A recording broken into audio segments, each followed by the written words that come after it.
5 times World Mind Mapping Champion, and I'm spending a pleasant afternoon talking to the 8 times memory champion, Dominic O'Brien, picking his head, getting all the hints and tips for how to memorise the really cool stuff that we need to remember in our day-to-day life. So today, Dominic, the most common question that perhaps I get asked when I go anywhere in the world, if you're so good at memory, can you give me some hints and tips on how to remember people's names and why are names so difficult to remember?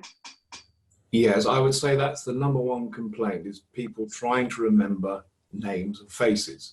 And I think the problem is that we don't look like our names, do we? I no longer look like a Dominic than you look like an Elaine. What are we supposed to look like? What's an O'Brien supposed to look like? What's a Collier supposed to look like? So it was a lot easier many years ago when we knew people, we recognized them by their trade. There was Tom the carpenter, there was Mary the tiler, and so on and so forth. Now we're living in a multicultural society. We're meeting more people are traveling. We have sort of 4, 5, 6 syllable names to try and get through.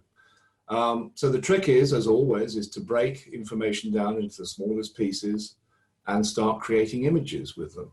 Now, the trick with faces is to try and find, obviously, a link, and I try to get them to perform their names in some sort of way. So if someone's called Carol, I might imagine Carol singing.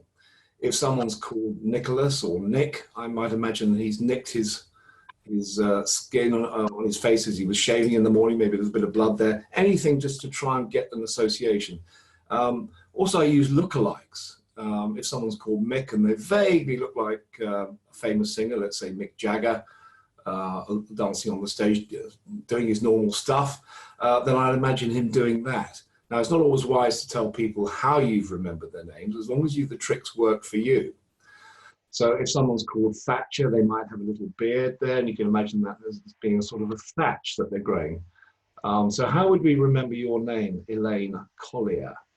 So I suppose we could use a collie dog, or we could imagine you fixing some sort of collar around your neck, walking down a lane. Another trick that I use, I remember years ago I met a couple called Jennifer and Sean. I've only met them once, but I can still remember this incident because we're talking about how to remember names and faces. And I said to Jennifer, I said, could you just do this with your husband? Just go like that. And imagine shaving his head, Sean. So I've remembered that. And then I said to her, can you imagine just can you just pull a string like that, or chain, which represented a generator, a Jenny. So because she did it, because she performed the act of her name, if you like, I've still remembered this after years. I'm still waiting to see them so I can surprise them by saying, hello, Jenny and Sean, you probably don't remember me.